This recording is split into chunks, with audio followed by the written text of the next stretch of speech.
한날을 주시고 이 새벽부터 깨어서 주님을 의지하며 또 이 하루 열어가게 하시니 감사합니다. 은혜로 주신 이 한날 믿음으로 살아갈 수 있도록 주님께서 붙들어 주시옵소서.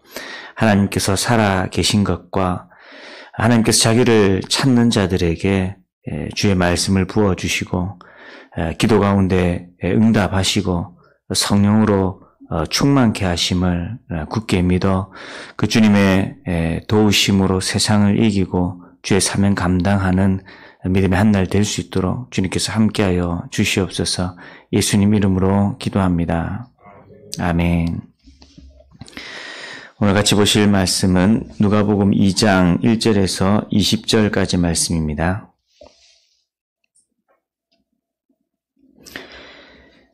2장 1절부터 같이 보시겠습니다. 그때 가이사 아구스도가 영을 내려 천하로 다 호적하라 하였으니 이 호적은 구레뇨가 수리아 총독이 되었을 때에 처음 한 것이라. 모든 사람이 호적하러 각각 고향으로 돌아가매 요셉도 다윗의 집 족속이므로 갈릴리 나사렛 동네에서 유대를 향하여 베들레헴이라 하는 다윗의 동네로 그 약혼한 마리아와 함께 호적하러 올라가니 마리아가 이미 잉태하였더라. 거기 있을 그때 해산할 날이 차서 첫 아들을 낳아 강보로 싸서 구유에 뉘었으니 이는 여간에 있을 곳이 없음이러라. 그 지역의 목자들이 밤에 밖에서 자기 양떼를 지키더니 주의 사자가 곁에 서고 주의 영광이 그들을 두루 비춤에 크게 무서워하는지라. 천사가 이르되 무서워하지 말라. 보라 내가 온 백성에게 미칠 큰 기쁨의 좋은 소식을 너희에게 전하노라. 오늘 다윗의 동네에 너희를 위하여 구주가 나셨으니 곧 그리스도 주시니라. 너희가 가서 강보에 쌓여 구유에 뉘어 있는 아기를 보리니 이것이 너희에게 표적이니라 하더니 호련히 수많은 천군이 그 천사들과 함께 하나님을 찬송하여리되 지극히 높은 곳에서는 하나님께 영광이요 땅에서는 하나님이 기뻐하신 사람들 중에 평화로다 하니라. 천사들이 떠나 하늘로 올라가니 목자가 서로 말하되 이제 베들레헴으로 가서 주께서 우리에게 알리신 바 이 이루어진 일을 보자 하고 빨리 가서 마리아와 요셉과 구유에 누인 아기를 찾아서 보고 천사가 자기들에게 이 아기에 대하여 말한 것을 전하니 듣는 자가 다 목자들이 그들에게 말한 것들을 놀랍게 여기되 마리아는 이 모든 말을 마음에 새기어 생각하니라. 목자들은 자기들에게 이르던 바와 같이 듣고 본 그 모든 것으로 인하여 하나님께 영광을 돌리고 찬송하며 돌아가니라. 아멘. 예수님의 탄생에 관한 그런 말씀들을 봤습니다.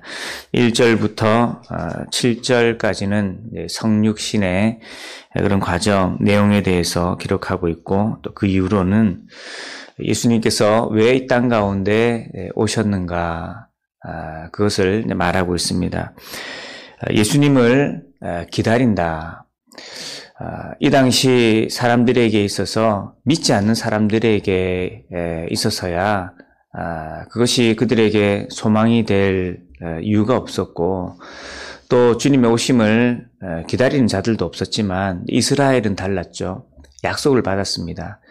수많은 선지자들을 통하여서 하나님께서 메시아를 땅 가운데 보내실 것이다. 그런 약속을 그들이 받고 있었죠.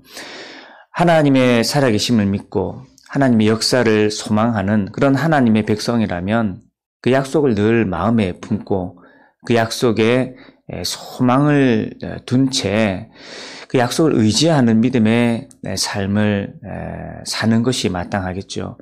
이스라엘이 그 말씀을 늘 기억하고 또 그 말씀을 의지하고 살아갔다면 그들은 살아계신 하나님께 소망을 두면서 비록 그들의 현실이 참 어렵고 힘든 상황 속에 있었죠. 다윗의 영광, 솔로몬의 부유함이란 이미 온데간데 없이 지금 겨우 포로되었다가 자유를 얻고서 그저 이 로마라는 그런 제국의 그런 주도권 아래 이제 겨우 살아가는 그런 이제 모습이었습니다.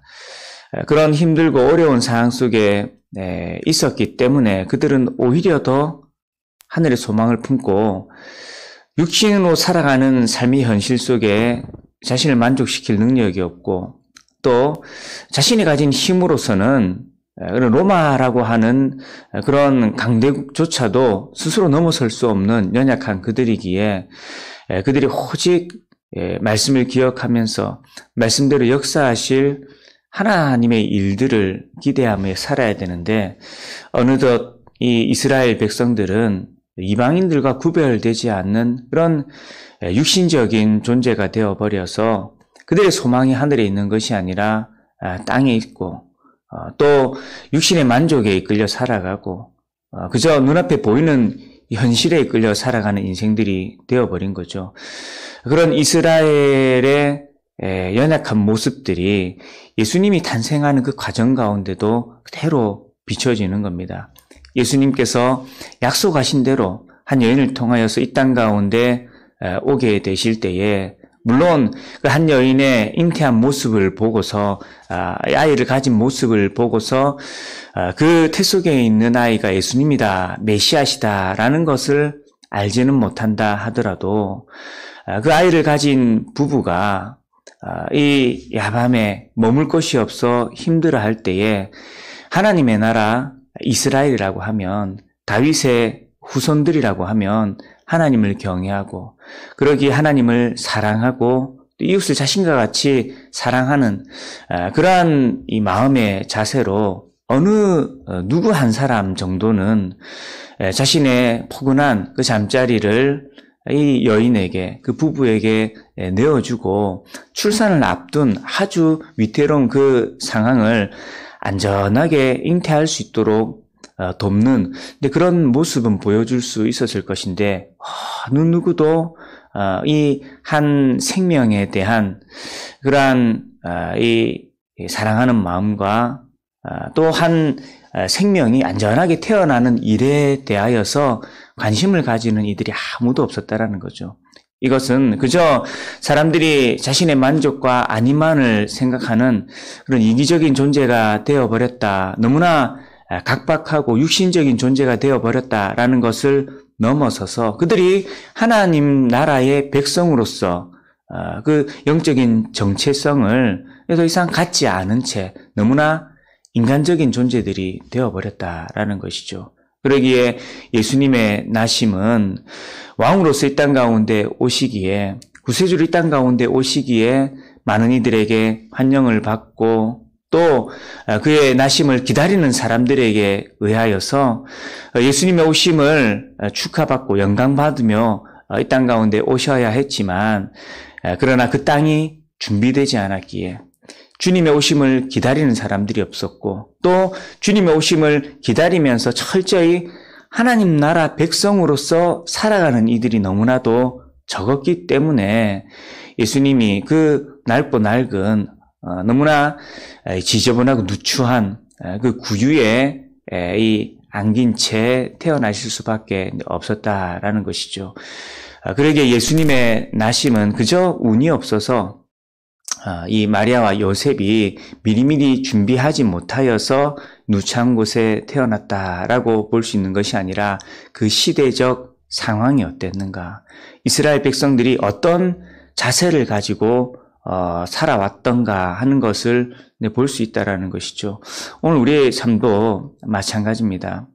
우리가 일상 속에 경험하는 일들, 그저 우리의 이성만을 가지고 봤을 때 참 당연하다라고 여겨질 일들이 그러나 이성을 넘어서서 우리가 하나님 나라 백성이다라고 했을 때 우리가 달라야 되는 모습들이 있는 것이죠. 하나님 나라를 기대하고 영원한 생명의 소망을 둔 인생은 하루하루를 살아가는 삶들이 삶의 잣대와 기준이 세상과는 달라야 된다는 것입니다. 그런 모습이 성도의 각자의 삶 속에 드러나는 것이고 또 교회의 모습 가운데 드러나게 되어야 되는 것이죠.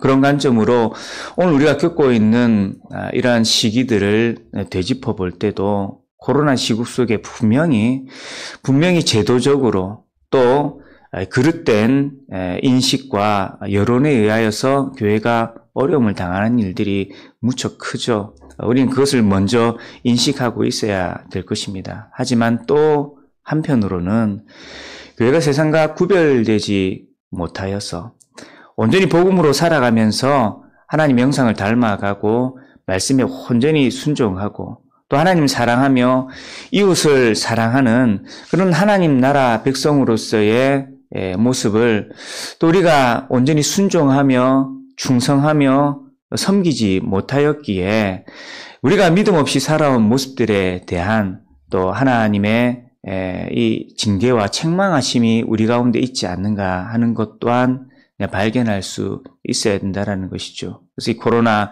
시국 속에서도 우리가 마땅히 싸우고 기도하면서 극복해야 될 문제들이 외적으로도 있지만 또 한편으로는 나라는 사람이 또 내가 속한 교회가 정말 복음을 의지하고 복음을 위하여 살아가는 그런 하나님의 나라로서 세상과 구별되어서 그리스도의 향기를 온전히 드러내고 있는 믿음의 삶이었는가 또 돌이켜 봐야 된다는 것이죠. 그리고 이런 구별된 삶이라는 건 그냥 교양 있는 삶, 세상이 말하는 윤리적인 잣대에 근거한 도덕적인 삶에서 드러나는 것이 아니라 우리가 이 세상이 전부가 아닌 우리에겐 영원한 나라가 있고 그리고 우리가 추구해야 될 삶이란 이 육신의 탐심과 정욕에 이끌린 삶이 아니라 말씀에 이끌린 삶이어야 한다라는 것을 고백하면서 순종하는 주님을 닮아가고자 힘쓰는 그 삶 속에서 드러나게 된다라는 것이죠. 예수님이 이 땅에 육체로 오실 때에 이런 누추한 곳에 어쩌면 너무나 외롭게 태어나시는 이러한 과정들은 유대인들이 세상과 구별되지 못한 채 그리고 하늘 소망을 두지 못한 채 너무나 당연하게 육신적인 삶을 살아가고 있었기에 주어진 결과다라고도 볼 수 있다는 것이죠. 오늘 저와 여러분도 우리가 세상의 관점으로 볼 때는 다 똑같은 삶이고 마땅히 그렇게 살아가는 것이 당연하다라고 여겨지는 많은 일들이 우리가 하나님 나라 백성이다라는 관점과 기준을 가지고서 우리의 삶을 볼 때에 달라야 하는 것들이 참으로 많다라는 거죠. 우리가 육체를 가지고 이 땅을 살아가지만 하나님 나라 백성이며 우리에게 영원한 생명에 대한 소망을 우리가 가지고 살아간다라는 그 믿음을 가지고서 우리가 말씀을 바라보고 오늘의 현실을 대할 때에 우리의 삶이 지금과는 다른 삶이 되어야 하는 것이고 또 그런 삶들이 우리 입술로 고백되는 복음의 내용들뿐만이 아니라 삶의 모습을 통하여서도 이 세상 가운데 주님의 모습이 드러날 수 있어야 된다는 것을 다시 한 번 더 기억하는 이 새벽 되길 원합니다. 그리고 그 예수님의 오심에 대하여서 천사들이 목동들에게 전하죠. 온 백성에게 미칠 큰 기쁨의 좋은 소식을 너희에게 전한다. 기쁜 소식을 전한다라고 이야기합니다. 기쁜 소식이란 뭘까요? 기쁜 소식이란 그 사람이 뭘 원하느냐에 따라서 달라지겠죠. 자녀들을 잘 양육하여서 그 자녀가 성공하기를 바라는 부모의 마음, 그것이 그에게 가장 귀한 것이 된다면 자녀가 서울대 가고 의대 가는 것, 그것보다 기쁜 일이 없을 겁니다. 너무나 가난하여서 이 많은 소유를 가지고 성공하고 싶은 마음이 있는 사람에게는 로또에 걸리거나 주식으로 대박이 나거나 자신의 사업이 큰 성공을 이루어서 남들보다 부유함을 누리는 것, 그것이 가장 기쁜 소식일 것이고 큰 병 때문에 어려워하는 사람에게는 자신의 병이 치유되는 것, 그것이 가장 기쁜 소식이겠죠. 그러나 하나님 나라 백성들은 기쁜 소식이 다르죠. 이 세상이 육체를 통하여 경험하는 것, 병에 낫는 것도 중요하고요. 자녀들이 성공하는 것, 내가 부유해지는 것도 그 하나님 주시는 축복일 수 있지만 그 무엇보다 우리에게 중요한 것은요. 내 문제가 가난함도 아니고 육체의 병도 아니고 자녀들의 성공, 이것이 나에게 진짜 문제가 아니라 나의 진짜 문제는 뭐겠습니까? 죄가 가장 큰 문제다.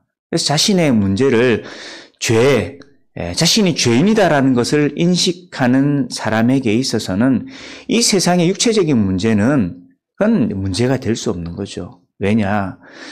죄의 삭은 사망이다라고 했습니다. 이 땅에서 내가 육체로 겪는 그 어떤 문제도 죄의 삭이 가져다 주는 이 사망에 이르게 할 만큼의 문제는 없는 거죠. 내가 가난하다고 죽지 않습니다. 자녀들이 좀 성공하지 못했다라고 죽지 않습니다. 그래도 병에 걸리면 죽죠라고 말하겠지만 그 죽음이란 육체의 죽음을 말하는 것이지 내가 병에 걸렸다고 영원한 죽음에 이르는 것은 아니죠.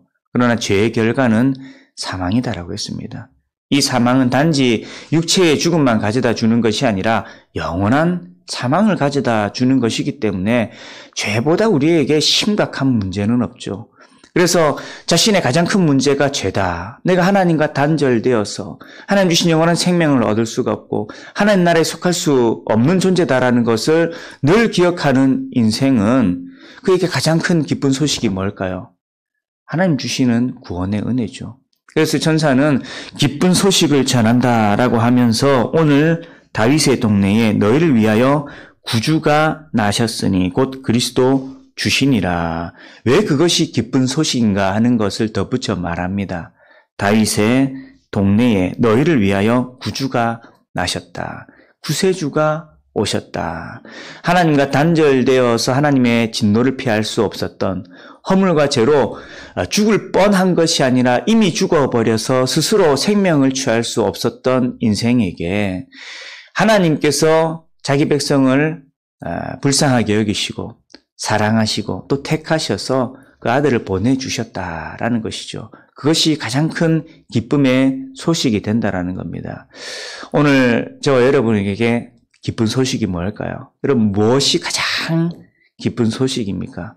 아마도 많은 사람들이 이 코로나에서 벗어나는 것, 그게 그 어떤 것보다 기쁜 소식, 간절히 소망하는 일들이 되겠죠. 그러나 우리는 압니다.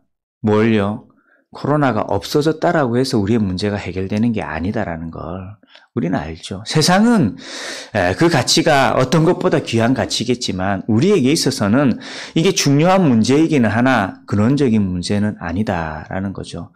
코로나가 있든 코로나가 있지 않든 우리에게 있어서 가장 중요한 것은요, 죄의 문제다라는 거죠.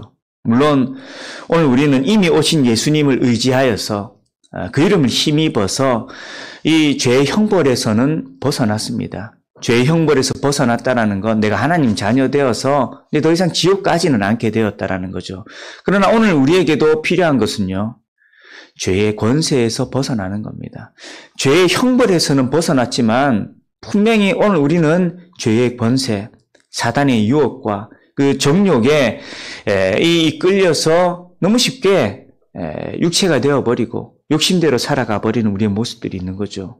그러기에 오늘 우리는요, 간절히 주님을 바라고 예수님이 기쁜 소식, 복음이 되어서 그를 의지하여서 주님, 내가 죄의 형벌에서 벗어나 영원한 사망에 이르지 않게는 되었지만 그것이 끝이 아니라 오늘 우리에게 주어진 하루하루의 삶이 주님을 닮아가고 복음이 하여 살아가고 제 아무리 코로나 때문에 어려운 상황 속에 있다 하더라도 믿음으로 살아가고 주님 나라 위하여서 헌신하고 충성하는 하나님의 사람들이 될 수 있도록 주님과 함께하여 주십시오. 더 간절히 주님을 의지하고 또 주님이 함께하심으로 믿음의 삶 승리해 나갈 수 있어야 된다는 것이죠.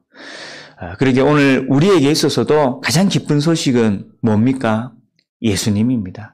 예수님이 이미 오셨고 그가 부활 승천하셨고 또 약속하신 바대로 믿고 구하는 자에게 성령으로 우리 가운데 임재하신다라는 것을 저와 여러분이 잊지 않고 그 아들의 이름을 의지하여서 코로나보다도 또 경제적인 여러 위기 또 육체의 질병의 위기 이런 것들과 비교할 수 없는 내 삶의 근원적인 문제 이 죄의 권세에서도 벗어나서 주님을 닮아가고 특별히 이 코로나 때문에 교회가 더 힘들어져 있는 이 시기에 예수의 권세는 그런 바이러스의 힘보다도 더 우월한 것이죠. 주께서 믿고 구하는 자들 가운데 함께 하시어서 이 코로나 시국이 우리로 하여금 이 변명이 되어서 주님 예배하지 않게 하고 더 순종하지 않게 하는 그런 죄의 걸림돌이 되지 않게 하여 주시고 어떤 어려움 속에서도 우리가 그 이름을 의지하여서 주님을 닮아가고